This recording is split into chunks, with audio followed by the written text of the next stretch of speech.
We'll be lucky to have opening day in May at this point. Once baseball finally returns, there will be quick evidence of the gap in the bullpen talent that exists in the NL Central, and the Reds are not on the good side of that gap. Steve and I explain next. You are Locked On Reds, your daily Cincinnati Reds podcast, part of the Locked On Podcast Network, your team every day. Thanks for making Locked On Reds your first listen of the day. We are free and available on all platforms. I am your host, Stephen Offenbaker, alongside co-host Jeff Carr, and we have a passion for baseball and a passion for the Cincinnati Reds. We've turned that passion into information for you. On today's podcast, we are going to take a look at where the Reds bullpen ranks in the National League Central, and we are also going to try and understand exactly what it is that has happened in the CBA negotiations. And Jeff, I think that's probably where we should start. Let's start right there with these CBA negotiations. The first 2 weeks of the Major League Baseball season in 2022 have been canceled. My trip to Cincinnati has been wrecked. I am mad at Rob Manfred and these billionaire owners, and I just am angry, Jeff. I am angry. We had some nice plans. We had some nice plans too. Gonna have to push those back though, so we won't tell the listeners what those plans were just yet. No, I couldn't believe it. I stayed up with the news on Monday whenever they were going through that marathon of 16 and a half hours of negotiation, which in and of itself, you don't have to tell me. You don't have to get on Twitter and tell me, oh, they're close. You don't have to do the whole John Heyman thing. Yes, opening day will happen on March 31st. You didn't have to do any of that. 16 and a half hours of negotiating tells me that's a positive sign, because they had done nothing close to that, nothing even remotely close to that at all during this entire process. So I'm like, okay, 16 and a half hours, they got to be talking about this. They got to be hashing this out. It's like whenever you're watching a football game and you see the replay taking forever, you know they're about to overturn something because they got to figure out how much time's on the clock and where the ball's at. I figure that's what we were figuring out. That wasn't the case at all, and it's just absolutely frustrating to know how these negotiations went. I don't think we're getting opening day until May, and that is being optimistic. No, that is being optimistic. I'm looking at June right now, Jeff. I can't see them starting the season before June now. Now listen, I tried to remain as optimistic as the next person. I had a timeline laid out, and for the most part, they were hitting the benchmarks of my timeline. It was moving along nicely. And then we reached February 28th, and that was the day things were supposed to happen. And I want to tell you that Major League Baseball is a $1 billion operation. They have a lot of smart people helping to direct the way that they're handling negotiations. They have a lot of smart people helping to basically run their spin room. And what happened on February 28th is we got rope-a-doped. We got tricked into believing that these owners were doing something that they weren't doing so that they could create a narrative against the players. And what they really did was lured them into this long negotiation session so that it appeared to us that they were close. And then they dropped in a lot of things that the players had not seen before in the fine print, and then tried to say the player's tone has changed. Yes, the player's tone changed. You changed what you were doing. You completely changed direction on them in hour number 16. Of course they said no. Of course they changed their tone. It is disingenuous, it is unfair to the fans, and it makes me ever more certain that these billionaire owners do not have a clue the damage they're doing to the game, and they don't care because they're getting paid today. They'll leave the problems to the next generation because they'll be dead. That was one of the more interesting comments. He made a lot of interesting comments in his 5 p.m. press conference there on Tuesday evening, did Rob Manfred. And one of the things he said, he was like, the fans were our foremost concern, or something to that. He was trying to say that the fans were of top concern, at the top of their mind during these entire negotiations. No, they weren't. Dollar signs were. There are so many different instances and different things that players have said over these last few days that just confirm that. Something that Rob Manfred also said was and he even used this, he said, fabricated narrative. Whenever it came to the last CBA negotiation and how the players were duped and all this other stuff, and he said that was all fabricated.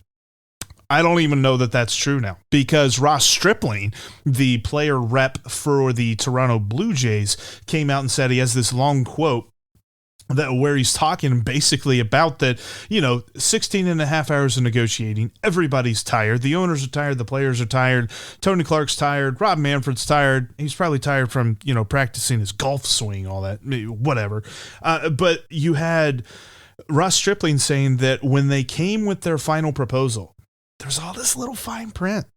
There's all this stuff that wasn't in any of the other proposals. What? Are you serious?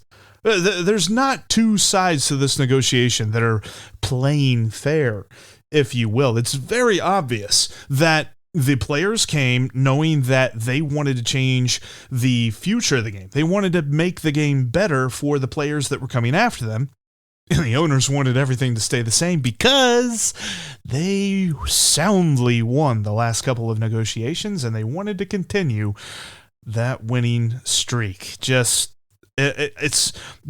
where I'm at with this, is that as much as I try to spin this sarcastically, and we even talked about this before we started recording, I wanted to see if we could add some sort of sarcastic humor to this. I can't, man. This has strangled my optimism. It really has. It's for sure. And, there's a lot more to talk about this with Jeff, and we're going to get into that in the next segment. I think the biggest takeaway so far is that if in order for the players to get what they want, in order for the game to be put on a course for long-term success, in order for those things to happen, the fans are going to have to do without Major League Baseball to watch for a long time into the summer. The issues remaining that divide these two sides aren't going to get fixed overnight. A quick resolution is really a risky bet. And if you want to avoid a risky bet, check out the info over at betonline.net. BetOnline.net has you covered this season with more props, odds, and lines than ever before. BetOnline.net remains the best spot for all your sports scores and news this upcoming season. BetOnline has up-to-the-minute info on pro and college hoops, NHL, boxing, UFC, and along with live real-time update on the current games as they happen. And hopefully at some point in time, that will include Major League Baseball. So don't wait to take advantage of all of the new and amazing offers available to you in the 2022 season. Head on over to betonline.net right now and get yourself informed. BetOnline, it's where the game starts. Make sure you give Locked On MLB Prospects a listen after today's show. Lindsey Crosby is a minor league encyclopedia, and he's doing a fantastic show over there. He will keep you up to date on the up-and-coming players, as well as dipping into some college baseball as well. In the absence of Major League Baseball, Lindsey can definitely help fill that void that you have for baseball information and knowledge. It's the Locked On MLB Prospects podcast. It is free and available on all platforms, just like us here at Locked On Reds. Make sure you're following the show on Twitter. You can follow Locked On Reds at Locked On Reds. You can also follow me at S. Offenbaker, and you can follow Jeff at Jeff Carr. That's Jeff with 3 F's because spelling is hard. The show is also available on YouTube. If you are watching us now, thank you very much. I'm trying to be as handsome as possible for you. And if you are listening to us over on the audio only feeds, head over to YouTube, click that subscribe button, because as Jeff and I have been telling you, there is some good stuff coming if the baseball season will just start. Coming up on the next Locked On Reds, Jeff and I are going to continue our conversation with Charlie Goldsmith from Goodyear, Arizona, where he is getting all of the inside scoops on the up-and-coming Reds prospects within the minor league system. We're going to finish up that conversation, and it was really a good time with Charlie. I look forward to you all getting to hear that. Jeffrey, let's get back into this CBA talk, and I got to tell you that I'm more angry now than when we started the podcast. The more I think about it, the more that I think my anger is squarely directed at MLB, the corporation, and the owners that run it. There's a misconception out there that the commissioner's office is designed to represent the best interests of the game. I want to remind our listeners that is not true, that philosophy died with the hiring of Bud Selig, an owner, to man the commissioner's office. It is now simply the face of the ownership group collective. That's what the commissioner's office is. Rob Manfred is a puppet and a mouthpiece, and he is not going to do anything that is not in the best interests of the owners. That is the important thing to remember. Everything Manfred says comes from a position of being in the best interest of the owners. And it's important to remember that the owners instituted the lockout. The players didn't strike. The players aren't refusing to work. The players are being told they can't come to work unless they agree to a deal. And this is also at the same time that, Major League Baseball is trying to sneak in all this fine print. The owners are trying to sneak in different things and trying to slide them in under the radar. When you're talking about the players looking for incremental increases and creating a few things that don't currently exist, but at the same time, the owners are just trying to figure out where else they can get one over on them, and the players are tired of it. The owners instituted this lockout. The owners set the deadline for when the negotiations would have to be completed, and it was the owners who took something like almost a month and a half to make their first offer to the players after instituting the lockout. I don't understand. Look, there are people out there, and I think that they have pivoted from totally blaming the players to, let's say we can blame both sides. You can put about 10% of the blame on the players, maybe. You're putting most of the blame on the owners. I don't know, Jeff. I mean, I know you have a lot of good numbers that you're going to pull out and talk about what's really going on within this collective bargaining agreement. And I want to just set it up like this. When you look at professional sports, I'm talking the Major League Baseball, NHL, NBA, NFL. Major League Baseball players play the most games for the lowest base salary. Now, I know there's $1 million contracts and there's all these things that go on with the superstars, but the league minimum, the minimum amount of money that they pay professional baseball players for the most amount of games played is the least amount of money. Let's start there. And anybody that's continuing to blame these players clearly has never gone to their employer and asked for a raise, clearly has never tried to change jobs to make more money and improve their financial situation. I understand that the owners have a right to make money. I understand at the end of the day, they're also beholden to shareholders or their ownership group or whatever's going on. But we're talking about players that are asking for a 1% increase in the overall money that they are making from this game, a game that just signed $1 billion contract for an expanded postseason that they don't even have negotiated yet. It is a farce to believe that the players bear any responsibility in the stoppage of baseball right now. And I don't know if you saw this too, but it was in the news the other day that NBC just inked a deal with Major League Baseball. It was either $100 or $150 million. I forget how much, but for baseball to be broadcast on NBC channels and on Peacock as well. That's a little bit more revenue, I would say. So, yeah, where's the disconnect here? Plus, the players are agreeing to expanded postseason, which is going to be more money in the pocket of the owners, and they agree to have advertisement patches on the jerseys. Just get ready for it, folks. If you thought that, if you were of the, and I'm not really in this group, but if you were of the mindset that advertisements on jerseys were an abomination, they're coming. Like in 5 years, Reds jerseys are not going to look anywhere near what they did in the past. You're going to see something that looks more akin to a soccer jersey. You're going to see advertisements because teams are going to make money off of that. Again, another source of income for the owners. There are many different things that they were trying to accomplish with this CBA. The main thing was getting younger players paid. They weren't coming in and telling the owners that they had to pay Max Scherzer more money, which they're paying him a lot. Obviously, not saying that, but they're not talking about these $100 million a year players that, people are belly aching about. They're talking about the guys who just came up, the Jonathan Indias of the world, the guy who just won Rookie of the Year and isn't making anywhere near $1 million a year.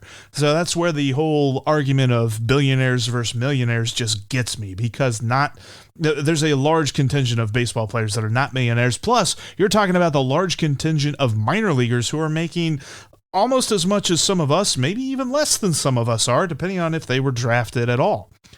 So, with that in mind, one of the issues that the owners and the players are apart on. This isn't as far apart as a couple other ones I want to talk about, but the minimum salary idea. The players want to bump that up to $725,000 to start, and then increasing that minimum salary $20,000 a year following that. Okay, that would be a pretty big jump from where it currently is, and the owners have decided that they want to jump the salary up too.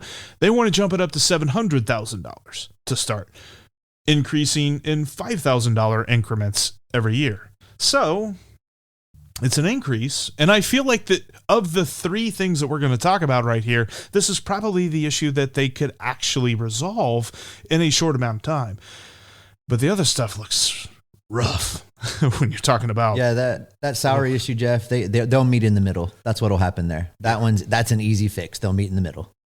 Yeah, I agree. The thing that's going to be really tough here is this pre-arbitration bonus pool. It's a great idea. It is a way to pay overperforming, let's call it what it is, overperforming 0 to 3 year service time players like Jonathan India, give them a bonus for their performance. It's a completely brand new thing that hasn't existed in baseball. The players began this idea with a $120 million bonus pool. They have actually came down on that to all the way down to $85 million, which would increase $5 million annually after the first year. But they came down to 85. Owners, when they introduced their proposal to this, started at 15. 120, 15. Like, that is a gulf. And now the owners compromised. They came up to 30. Still a $55 million gap. And the owners don't want anything to do with that pool getting bigger each year. They want it to stay at $30 million in this CBA negotiation, in which if they were to sign that kind of a deal for the next 5 years, it would be $30 million. And then finally, real quickly, competitive balance tax. The owners don't want anything to do with changing it at all. The players want to bump it up to $230 million. That's the competitive balance tax threshold, the lowest one.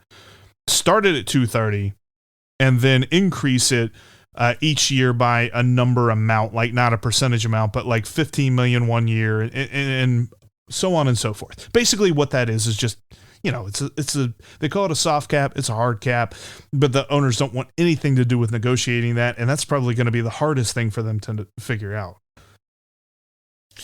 You're not wrong. I think that really at the end of the day, this is probably the thing that's keeping a deal from getting done. This is probably the issue. And until the owners, because listen, them not moving that cap, okay, if that's your sticking point, if that's your position, we will not increase that cap, fine. But then it has to come along with a floor. Yeah. There has to be a spending floor in order to get these teams to compete a little bit and try. I'm done with the Orioles and the not trying, and I'm done with the Pirates and the not trying, and to a greater extent, even the Reds for the not trying. And yeah, I know they spent some money, and there was Dick Williams. That was all Dick Williams, and he's gone. Dick Williams is not walking through that door. Things need to be put in place to get teams to try. Oh, and if we want to talk about small market teams and teams that don't spend money, and there's a reason that they don't spend money, then why did Derek Jeter choose unemployment over continuing to build the Marlins? Because the Marlins told them they weren't going to continue to build. They were content with where they are right now, which honestly, if I'm a Marlins fan, which not to be mean, but I don't know too many Marlins fans, but we're if all I in Europe, yeah. Shout out to Peter Pratt, host of Lockdown Marlins. He's a good dude. You should check that out. But I would feel almost the same as Reds fans because they're right there. They've got a nice rotation. They've got a nice lineup. They've got some moves that they made. If they're not going to make any more, what are they doing? It's the competitive the competitive balance tax is it's sort of an umbrella for the owners that really just makes sure that all the rain drips off on the players. Mm-hmm. You're absolutely right. I can't. These are complicated financial issues, and there are people that have gone to a whole lot of college and spent a whole lot of time trying to understand all of it. And you and I are not those people. But I can tell you that the intent of the thing, at least when the players agreed to it, the intent of the thing was to allow there to be a reasonableness to the amount of money teams were going to spend, and the teams that went all in and jack things up, it was supposed to benefit the teams that were in small markets to allow them to then put a little bit more money into competing. But that piece of it wasn't really built into the concept. There needs to be a floor. That's my hill. I'm staying on it. I'll die on this hill. They've got to institute a salary floor. No, and I agree with you. And looking at the stuff that they've got to deal with, we've been saying it all podcast. A deal's not close. Opening day, it's going to be a while. Which, trust me when I say, Locked On Reds will continue to bring you awesome content when it comes to the Dragons, the lockouts. Oh my God, it's on my mind. I just said that. What city do the lockouts play in, Jeffrey? I want to know. Cheddar lockout, I guess. The Chattanooga Lookouts, the Bats, the Tortugas. Yeah, we're going to be covering that a lot more closely. We're going to basically pivot to Locked On Reds farm system a little bit. We're going to be talking a lot about that, plus give you CBA negotiation updates and all that good stuff. But a deal's not close. But hey, when all this terrible lockout stuff ends, the Reds will be forced to deal with a bullpen loaded with question marks. Yeah. But I tell you what, you can get the question marks out of your snack cabinet by loading it up with Built Bar. Check out Built Bar today at built.com and use the promo code LOCKED15 to save 15% off your next order. Talking about the protein bar that tastes like a candy bar, but it's probably actually better than that. It's covered with 100% real chocolate, whether you're talking about dark chocolate, milk chocolate, or white chocolate. It's got it all. Right now, you can check out white chocolate cookies and cream. Pretty much an Oreo, but in a protein bar form. You're going to get health stuff from it. We're talking about macros. We're talking about great stats, the kind of analytics that'll make any sabermetrician just, well, his mouth is going to water. Go to built.com and check them out today. Use the promo code LOCKED15. There's also great flavors like Cherry Barcia, my favorite. You've got coconut. You've got peanut butter brownie. You've got all the fruit flavors you can think of. Plus, you got the Puffs, protein-packed marshmallows. I mean, what else do I need to tell you? And it's covered in chocolate. Oh, yeah, there's that. Check them out at built.com. Use the promo code LOCK15. Save 15% off your next order. Also, head on over to rockauto.com for your next auto part. rockauto.com has all of the parts your car will ever need. Whether you are driving a brand new 2022 Honda Accord or you've got, let's go with something I know about, a 1981 Trans Am. There you go. There's parts for that car at rockauto.com as well. And we're talking about good prices. If you're going to go down to the store that's on the corner, they're going to mark things up. They're trying to make a lot of money off of you. rockauto.com has fair prices and always reliably low. Check them out today. They've got all kinds of great parts for you. And when you're in the checkout section, type in Locked On in the How'd You Hear About Us area to let them know that your pal Jeff and Steve from the Locked On Reds podcast sent you. That's rockauto.com. And in the checkout section in the How'd You Hear About Us area, type in Locked On. rockauto.com has all of the parts that your car will ever need. Thanks again for making Locked On Reds your first listen of the day. Make sure you're following us on all platforms as we are free and available on all platforms, including YouTube. If you're watching us right here, thank you. Make sure that you're subscribed. And if you're listening on your favorite podcasting app, head on over to YouTube. We've got a lot of great stuff coming for you that is going to be video only right on the YouTube channel. That's the Locked On Reds YouTube channel. Subscribe today. All right, let's talk about something a little bit different here. Steve, we've been talking a lot about how baseball's just disappointing us. Let's talk about something else disappointing. I mean, maybe not. Or is it? I don't know. We're talking about the Reds bullpen and how it ranks amongst the NL Central, because I'm going to tell you what, the way that I see the bullpen rankings in the NL Central, it's the Brewers, it's like 50 feet of crap, and then it's the Cardinals, Reds, Cubs, and Pirates, all one word squished together. Who knows who's got a better bullpen, and does it even really matter? I don't know, but I think that the Reds as a whole have a lot of question marks and not a lot of answers. This is probably one of the weakest links in the chain that is the Cincinnati Reds. The bullpen, the bullpen is now going into its second year of being a gigantic question mark. The team didn't do a whole lot to address it beginning from last year. We were talking about bullpen, and nothing happened. And finally, near the trade deadline, they bring in Justin Wilson and Luis Cessa. Cessa ended up being a phenomenal pickup. Wilson, but he wasn't horrible when he was here. Right. But the bottom line is that there were a lot of guys pitching out of the bullpen last season that had no business being on the major league field. And if those guys get innings this year, it is a huge problem. Do I rank them like you just ranked them? I think that obviously the Brewers are the class of the division as far as the bullpen goes. I think the Cardinals come in at second. I think the Cubs slightly edge out the Reds. I think then you go Reds, Pirates. If I'm ranking them, that's the way I'm doing it. And, one of the things that we try and do, Jeff, is, or for sure you try and do, is be optimistic about, what the potential of this team is and what can be done.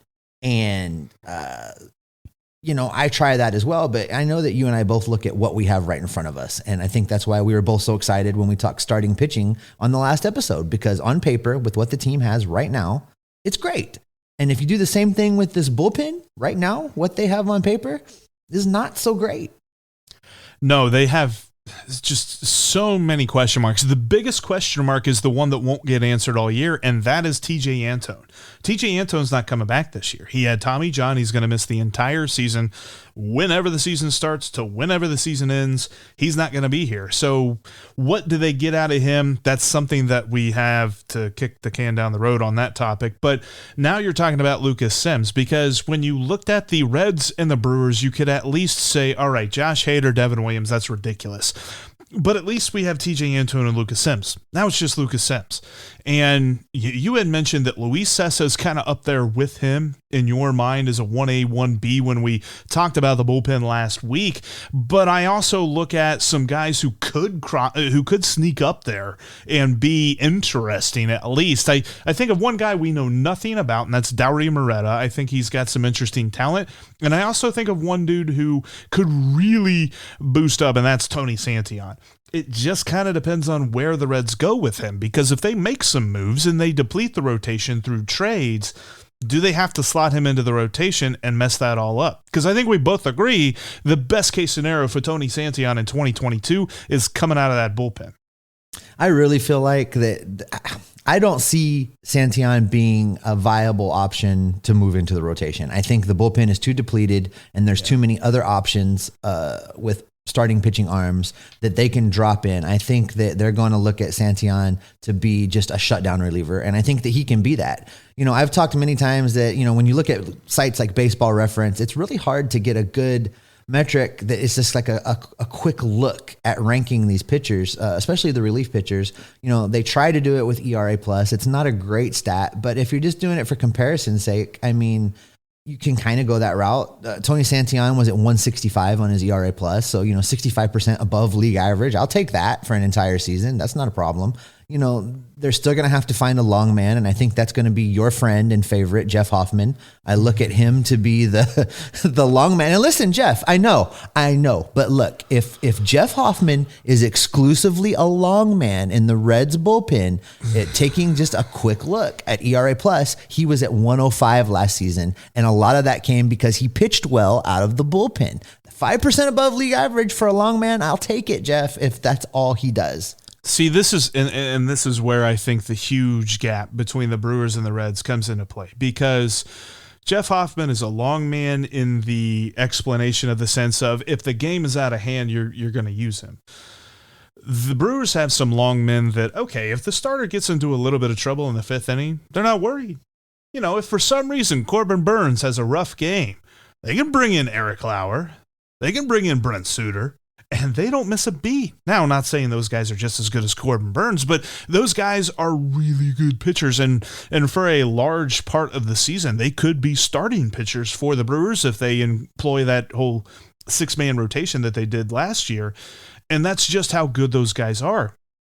When I look at Jeff Hoffman, I'm like, there's got to be anybody else, right? Like someone, like I know like the length is going to be an issue, but Philip Deal, can we look at him? I know that Charlie Goldsmith talked about him. And we'll hear more about that on the next episode. Reiver Sammartino, if he doesn't make the rotation, maybe. The problem is, though, what I'm saying right here with this tone, maybe that's pretty much the entire bullpen.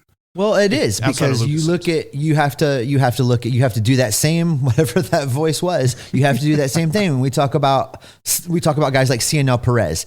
Maybe he figures out how to throw a strike. Maybe. Thankfully, Baltimore gets to figure that out. Right? Maybe we get a healthy year of Art Warren, who I think a full healthy season is going to be a good pitcher. But maybe he's healthy. Maybe he pitches a lot. I don't know.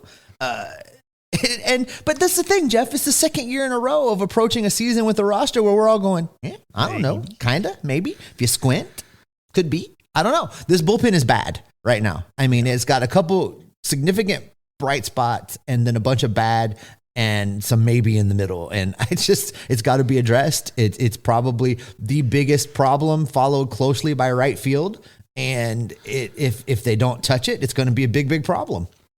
I thought it was great. They had this replay of the game one of the ALDS in 2003, the A's and the Red Sox. And it was funny because Cowboy was actually on that broadcast. I believe he was on Fox, but he was one of the announcers on that broadcast. And the biggest difference between those two teams was the A's had a really good bullpen led by Keith Folk as their closer, and the Red Sox had a terrible bullpen, and that was Byung-Hyun Kim. Everybody remembers him. Mm-hmm. And he had a terrible, that game, he had a terrible ninth inning, blew the lead that the Red Sox had, sent it to extra innings. And the whole time, it was funny because on that broadcast, Cowboy was just, he was like a step below, screaming at the guy, like, what are you doing? You are a sinker ball pitcher and you are not throwing your sinker ball low in the zone. You're trying to strike guys out by throwing a high fastball or something like that. I don't know. It was hilarious, but I heard so much of that this last year, whether you're talking about the radio broadcast with Jeff Brantley, the television broadcast with Chris Welsh, and not yelling at guys, but guys being, seems pretty obvious what they should be doing right now, and they're just not doing it. And I think that all stems from the fact, look, Derek Johnson could be a wizard, and I think he is in most cases. But even when you give a wizard a box of used chewing gum and tape that you pulled off of some kind of Velcro or some kind of like cloth surface, you're not doing anything with that. And that's what they've been trying to do for 2 years. Jeff, if the Heath Hembrys of the world are your saves leaders, if your big lefty, if your big lefty is Amir Garrett with a 6.04 ERA out of the bullpen, you've got real problems. So it's got to be, there's a lot of pieces that have to fall into place. We've talked about Art Warren. Amir Garrett, we talked about on a previous episode, where we need Amir Garrett to be able to throw a fastball for a strike and throw it by people. Those things need to happen. There's so many question marks that I think as we move towards the season, if we move towards the season, we're gonna spend a lot of time dissecting this bullpen on a piece by piece basis as we get updated information, as we see what these non-roster invites can do out in Goodyear, as we see how some of these players rebound for career worst performances. Ultimately, it really does boil to hope being a strategy in this bullpen.